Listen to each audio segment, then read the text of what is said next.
오늘 예수님께서 주신 비유는 열 처녀의 비유 이렇게 알려져 있습니다. 사실 이전 장부터 이어지는 하나님 나라 혹은 천국의 비유 가운데 하나가 됩니다.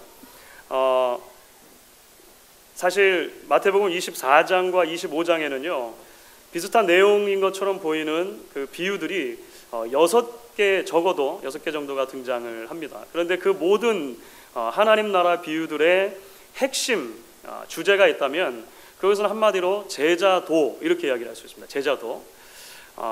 예수님의 제자로 이 땅을 살아간다는 것이 도대체 무엇을 의미할까요?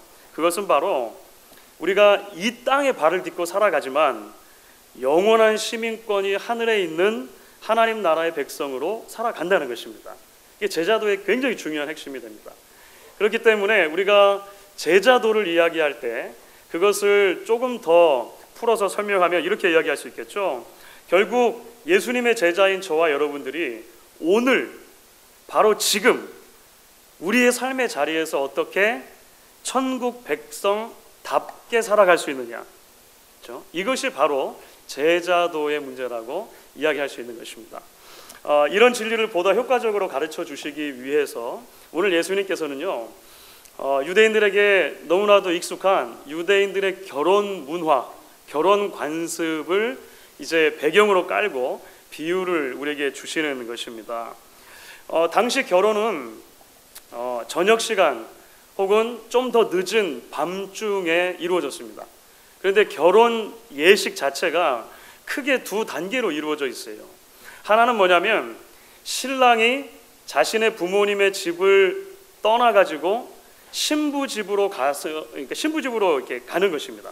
왜 신부 집에 가냐면 신부를 데려오기 위해서 가는 거예요. 신랑이 갈 때 혼자 가지 않고 친구들과 같이 갑니다. 그래서 집에 모여있던 친구들을 우르르 데리고 쭉 행렬을 이어서 신부 집으로 가는 거예요. 그러면 신부 집에는 가족들과 친척들을 포함해 가지고 특별히 신부의 친구들, 소위 들러리들이 같이 그 집에 이제 기다리고 있는 것입니다. 보통 들러리를 몇 명 세웠을까요? 10명 세웠어요. 10명. 보통 들러리를 10명을 세웠습니다. 꽤 많았죠. 이거 나옵니까?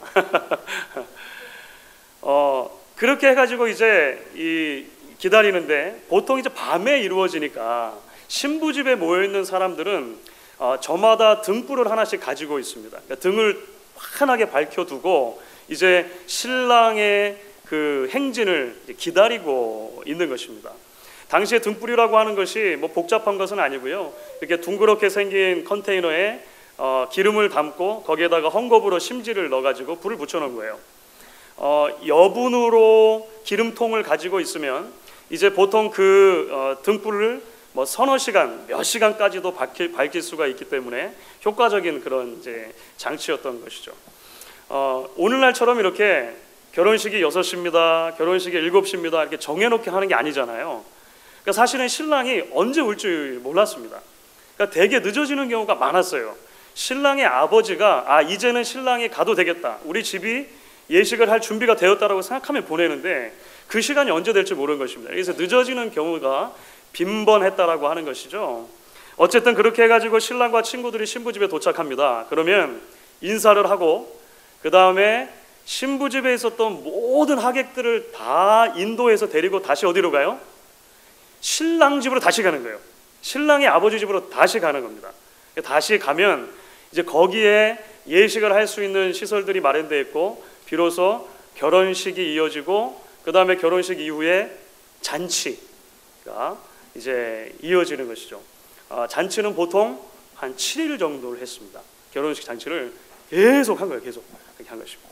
자, 그러면 오늘 말씀의 내용이 이제 조금 머리에 그려지시죠? 오늘 예수님의 비유 가운데 10처녀가 등장하는데 이 10처녀는 신부가 아니고 들러리들입니다. 그렇죠. 10명의 들러리들을 말하는 거예요. 이 사람들이 전부 다 지금 등불을 들고 신랑과 그 신랑 친구들이 행진에 올 것을 지금 기다리고 있다라고 하는 것입니다. 그런데 10명 중에 5명은 만일의 사태에 대비해 가지고 여분의 기름을 준비했다는 거예요. 기름통을 준비한 것입니다. 그런 일이 너무 많았기 때문에 그렇게 할 수 있는 것이죠. 그런데 다른 5명은 여분의 기름을 준비하지 않은 것이죠. 그날따라 신랑의 행렬이 늦어지는데요, 굉장히 늦어졌던 것 같아요. 상당히 늦어지니까 모두가 다 그 하객들이 꾸벅꾸벅 졸고 이 10명의 처녀들도 몽땅 다 졸았습니다. 얼마나 신랑의 행진이 늦게 왔던지 꾸벅꾸벅 졸고 있는데 갑자기 한밤중에 이제 소리가 들렸다는 거죠. 보라, 신랑이로다, 나와서 맞으라, 이런 소리가 들렸습니다. 허둥지둥 막 일어나서 보니까요, 지금 처음에 불을 밝혀놨던 등불에 기름들이 거의 다 떨어져 가는 거예요. 거의 다 떨어져 가는 거예요. 이 5명의 기름을 미리 준비하지 않은 처녀들은 이제 큰일 난 거죠. 아무리 생각해봐도 이제 신랑의 그 행렬을 따라서 다시 신랑 집으로 가야 되는 거잖아요. 신랑 집으로 다시 갈 기간 동안에 불을 밝힌 만큼 기름이 모자라다고 하는 것을 느낀 것이죠. 그래서 오늘 급한 대로 이제 여분의 기름을 준비해온 다른 5명 친구들에게 기름을 좀 나눠달라 이렇게 얘기했는데 그것도 쉽지 않았습니다. 왜냐하면 이 사람들도 준비는 해왔는데 나눠 쓸 수는 없는 거예요. 그러니까 요게 이제 신랑을 따라서 그 갈면 딱 내가 하나 쓰기에 맞는 그 정도를 가져온 거잖아요. 그러니까 우리가 이렇게 매몰차게 이 사람들이 할 수 있는 그렇게 생각할 게 아닌 거예요. 그럴 수밖에 없는 상황입니다. 그래서 그러면 기름 파는 사람에 가서 사와라. 이 사람들이 5명의 준비하지 못했던 처녀들이 이제 기름을 사러 간 사이에 신랑이 어떻게 합니까? 신부 집에서도 모든 하객들을 몽땅 데리고 다 가버린 거예요. 지금 상황이 그렇게 된 것입니다. 신랑의 집으로 간 것이죠. 나중에 겨우 물어 가지고 이 5명의 처녀들이 그 신랑 집에 갔거든요. 그런데 문이 닫혀 있었죠. 문이 닫혀 있고 그 잔치에 참여할 수 없다, 이렇게 이야기가 된 것입니다. 사랑하는 여러분, 그렇다면 오늘 이야기가 하나님 나라의 비밀, 특별히 제자도라고 하는 것과 관련돼서 우리에게 메시지를 전해주고 있는 것인데, 오늘 이 10처녀의 비유에서 가르쳐주는 제자도의 핵심은 뭘까요? 이 땅에 발딛고 살아가지만 영원한 하나님 나라의 시민으로 살기 위해 우리는 도대체 무엇이 필요한가라고 하는 것이죠. 오늘 이 10처녀의 비유의 핵심은 뭐냐면요, 깨어있으라는 것입니다. 그렇죠? 깨어있으라는 거예요. 13절이 이제 비유의 결론에 해당하거든요. Verse 13 concludes the parable. 우리 13절 말씀 편한 언어로 같이 한번 읽어보도록 하겠습니다. 같이 읽습니다. 그런즉 깨어있으라, 너희는 그날과 그때를 알지 못하느니라. 이게 비유의 핵심이라는 거예요. 왜 깨어있어야 합니까? 우리는 모두 언젠가 신랑이신 예수님을 만나야 할 것이기 때문에 그렇다는 거예요. 그러면 어떤 방식으로 깨어있을 수 있습니까? 깨어있다는 것이 도대체 무엇을 의미하는 것입니까? 언젠가 다시 오실 그 예수님을 만나기에 부끄럽지 않도록 오늘의 삶에서 영적인 준비를 갖춤으로 깨어있을 수 있는 거예요. 오늘 이제 이야기가 그렇게 흘러갑니다. 자, 여러분, 제가 질문을 드리겠습니다. 현존하는 인물 중에 세계에서 가장 나이가 많은 분이 몇 세일 것이라고 여러분 생각하십니까? 이건 미리 보시면 안 됩니다. 엊그저께 세계 기록이 깨졌습니다. 엊그저께 26일 정도에 깨졌어요. 그러니까 엊그저께 발견됐는데요, 인도네시아의 한 할아버지가 연세가 무려 자그마치 만 145세라고 하는 것이 발견된 거예요. 그러니까 인도네시아 정부에서, 주정부에서 발행한 신분증에 이분의 생일이 1870년 12월 31일로 나오신 거예요. 네. 그러니까 만으로 145세게 된 거죠. 신문을 보니까 이제 사람들이 깜짝 놀래가지고 이제 찾아가서 이제 인터뷰도 하고 막 그랬을 거잖아요. 인터뷰를 하는데 이 할아버지께서 나에게 소원이 하나 있다, 이렇게 말씀하셨어요. 그게 제게는 조금 충격적이었습니다. 내게 소원이 있는데 죽는 것이다. 이제 좀 제발 죽었으면 좋겠다, 이렇게 이분이 말씀하셨어요. 저는 충격이었고 그랬는데 이분이 이제 계속 설명을 하시는 말씀을 들어보니까 이해가 될 것도 같아요. 왜냐하면 145년을 사시는 동안에 자기 곁에 있던 사랑한 사람들이 전부 다 자기보다 먼저 세상을 떠난 거예요. 그렇겠죠. 친구들은 말할 것도 없고 10명의 형제들이 있었는데 형제들을 다 먼저 떠나보냈습니다. 4명의 아내를 먼저 떠나보냈어요.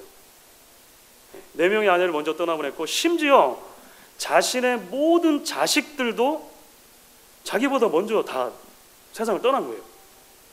지금은 손주들하고 더 그 고손주들 있잖아요. 고손주들하고 해 맞습니까? 증손들과 증손고손까지 하여간 같이 살고 있다 그래요. 그래서 이제 너무 폐가 되니까 정말 죽고 이게 소원이신 거예요. 이분은 그래서 하루하루를요 정말요 언제 죽나, 오늘 죽나, 내일 죽나 이렇게 하시는 거예요. 이게 그냥 말로 하시는 게 아니고요. 실제로 굉장히 오래 전에 집 옆에다가 그 묘지를 사셨대요.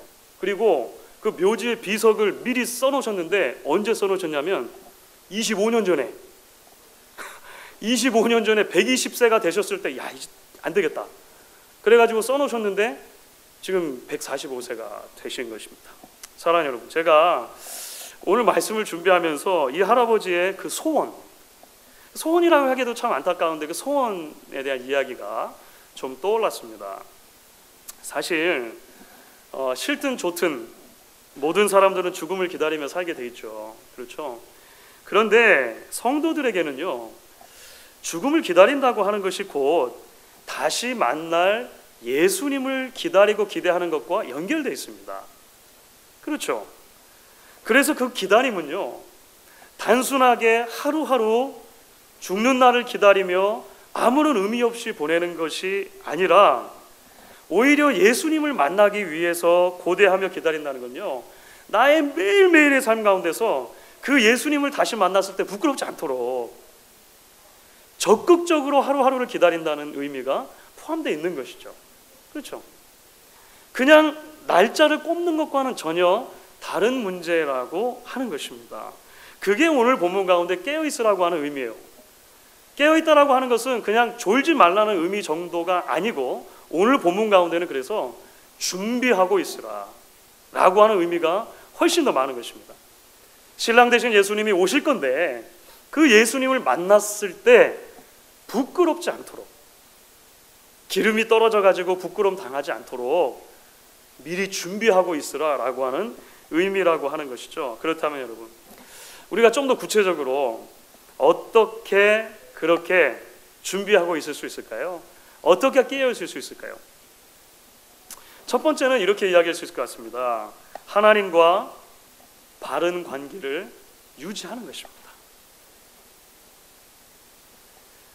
언제 예수님께서 오셔도 하나님을 향한 나의 열정과 성결함 그것이 부끄럽지 않도록 믿음의 불꽃을 계속 타오르게 해야 한다는 것이죠.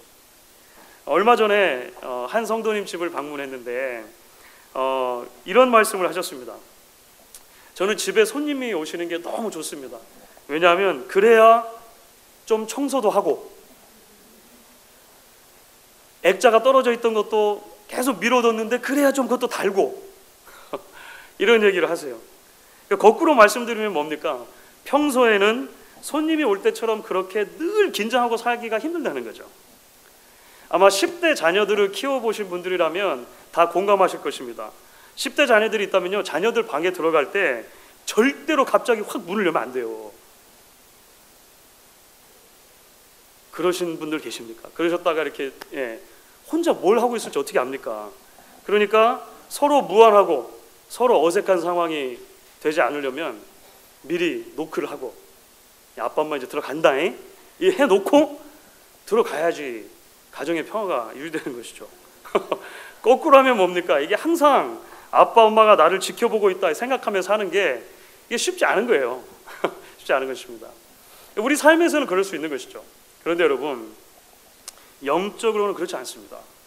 그렇죠. 신랑이신 예수님께서 오셨는데 어이구 주님 벌써 오셨어요? 옷만 좀 입게 좀만 기다려 주실 수 없나요? 이렇게 할 수 없다는 거예요. 이렇게 할 수 없다는 거예요. 주님 제가 예수님 오시기 전에 정말 기도 한번 제대로 해보고 성경도 정말 열심히 해보고 그렇게 가고 싶었는데 아니 왜 벌써 오셨어요? 좀만 늦춰줄 수 없나요? 이렇게 할 수 없다는 거예요. 예수님 오시기 전에는 그래도 내가 정말 제대로 신앙생활을 하고 싶었는데 주님 조금 빠르신 것 같아요. 신앙생활에 있어서는 그렇게 할 수 없다는 것입니다. 사랑하는 여러분, 물론 우리의 신앙에는요 항상 높고 낮은 지점들이 있기 마련입니다. 그렇죠. 우리가 항상 영적으로 높은 곳만을 다니면서 신앙의 상승 곡성을 유지하는 것이 쉽지 않은 것이죠. 신앙에는 늘 그래서 고저가 있기 마련입니다. 하지만 우리는 기억해야 하는 것이죠. 예수님의 참 제자로 이 땅을 산다는 것은요 매일의 삶에서 하나님을 향한 신앙의 열정을 꺼뜨리지 않고 불태울 것을 요구한다는 거예요. 예수님의 이 말씀을 우리가 기억할 필요가 있다는 것입니다. 매일 내 순간, 매일의 순간이 하나님 앞에 부끄럽지 않은 삶, 하나님의 면전에서, 구약의 언어로는 분이엘이죠. 하나님의 얼굴 앞에서, 라틴어로는 코람데오, 여러분 들어보셨죠? 하나님 앞에서 살아간다라고 하는 것을 기억하며 살 것을 요구하신다는 것입니다. 두 번째로 우리는 다른 사람들과도 바른 관계를 유지해야 할 것입니다. 왜냐하면 결국 하나님께서 우리에게 기대하시는 삶을 요약하면요 하나님을 사랑하고 내 이웃을 내 몸과 같이 사랑하는 것이기 때문에 그렇습니다. 여러분, 우리는 언제 신랑 되신 예수님을 맞을 준비가 되었다고 할 수 있습니까? 하나님께서 우리의 내면의 세계를 들여다보실 때, 지금이라도 오셔서 우리의 안에 들어오셔 우리의 내면을 들어보신다면 내가 형제와 자매들을 향해 가지고 있는 생각과 태도들이 부끄럽지 않아야겠죠. 모자람이 없어야 한다는 것입니다. 원수를 사랑하러 하신 예수님의 말씀을 붙들고 힘들고 어렵지만 모든 사람을 향해 마음을 열고 용서와 용납과 이해의 자리로 나아가기로 결단할 그때 우리는 아마 준비되었다 이야기할 수 있을 것입니다. 사랑 안에서 참된 것을 말하라 하신 말씀을 따라서 우리가 진리를 말할 때, 옳은 것을 바른 것을 말할 때라 하더라도 그것이 사랑의 원리를 벗어나지 않도록 하고 있다면 우리는 하나님 앞에서 준비되었다 이야기할 수 있을 것 같아요. 주 안에 사랑하는 여러분, 오늘 말씀을 조금 정리해 보도록 하겠습니다. 하나님께서 사랑 안에서 저와 여러분을 제자 삼으시고 천국의 백성 삼아 주셨습니다. 그건 은혜이죠. 은혜입니다. 그래서 우리는 바로 지금, 바로 이 순간 저와 여러분에게 주어진 삶의 자리에서 하나님의 백성답게 살아야 하는 거예요. 그렇죠? 깨어있는 여러분들이 되실 수 있기를 바랍니다. 준비하여서 등불을 꺼뜨리지 않는 여러분들이 되실 수 있기를 바랍니다. 신랑 되신 예수님께서요 반드시 오실 것입니다. 반드시 오시면 우리를 위로해 주시고 우리 눈에 눈물을 씻겨 주시고 축복된 하나님 나라의 그 영광의 잔치로 저와 여러분들을 이끌어 주시길 것이기 때문에 그렇다는 것입니다. 이제 우리가 한번 같이 찬양하시고 하나님께 성찬의 자리로 나아가기를 원합니다.